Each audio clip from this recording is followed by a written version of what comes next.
Hello, and bienvenidos a la clase de español. My name is Madison Joyner. I will be teaching your child Spanish 1 this year. Um, Same thing. So you guys can always contact me via email. Email's right there. It's just mjoyner@geneva304.org.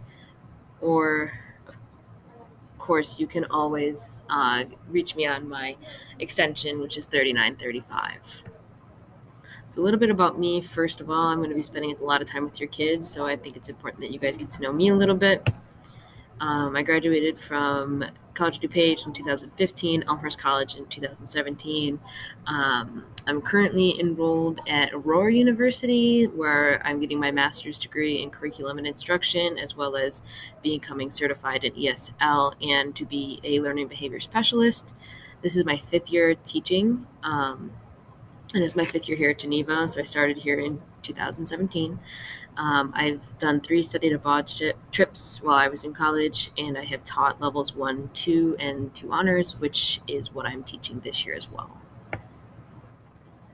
So what is this year like for my child, if that's what you're asking for Spanish? Year 1. So it's an introduction to the language, so we really start off with basics like hello, how are you, how old are you, being able to count 0 through 100, learning those numbers, telling the date, telling time, like very basic stuff that would get them around in a very, very basic conversation. And we gradually increase in complexity to the end of the year where they'll be able to say things like, I like this, I go here, using past tense verbs and things like that. So I know that doesn't maybe sound like a huge leap of complexity, but in terms of how they acquire a second language, it's definitely pretty complex. And then they just get basic communication skills, so how they can work around words if they're ever in a conversation with a word they don't understand, how to communicate with people who speak Spanish. Grading. So what do all the grading categories and all that stuff mean? So an NHI means not handed in, and it affects the grade as a 0. And the one change here is that it cannot be turned in for credit. It absolutely can this year. So this year, if your child does have a late assignment, I just ask that they email me like, hey, my assignment, Sarin Adjectives number 1, is now complete, just so I can go back in, verify that it's complete, and then enter in the grade book. The one thing is that they will be getting late credit for that. Homework, pretty much every assignment that's homework is going to come for completion. So they will get 1.5 out of 2 on that because that's 75%. P is a pending grade, which affects the grade as a 0 and is still expected to be turned in. I really only put P grades in for absences on projects and tests and quizzes. It affects their grade as a 0, like I said, so it lowers the grade quite a bit. So the student, it really kind of gives them that kick in the butt to get into the school and retake that or to take that quiz the first time around to make their grade go back up to where it should be. A 0, the only reason I include that is because sometimes I suffer from chunky finger syndrome, and I might accidentally click 0, and the only time you should see a 0 in the grade book is if somebody truly earns 0 points, which isn't very common. So this is how their grade is broken down, and this is pretty standard across all Spanish classes. So summative grades, that's going to be quizzes, parts of projects, and tests are all in that summative category, which makes up 70% of their grade. Formative is going to be some in-class work I'll give points for. Homework falls into that category. And then the school's 20% on a final exam, which is going to be cumulative for each semester. So what class is like, my expectation is that they're participating.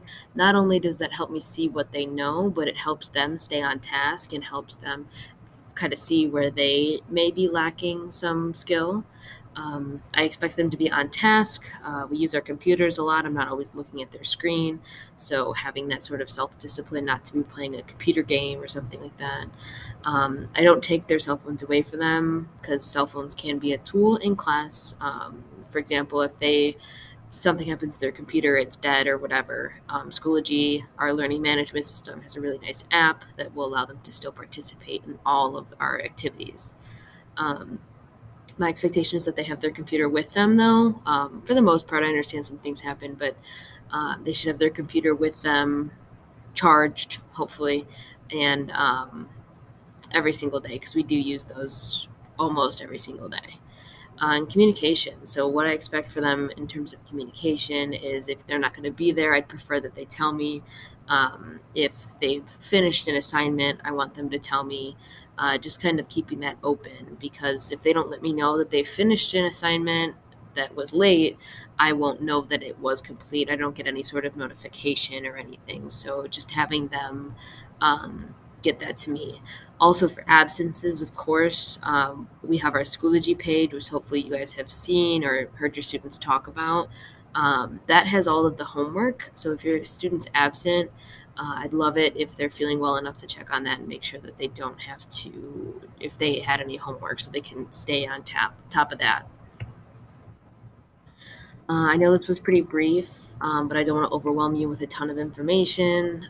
If you guys have any questions or any comments or any concerns, of course, please go ahead and shoot me an email or give me a call. I look forward to an exciting year with your kids and introduce them into Spanish, and I hope that they're enjoying it so far too.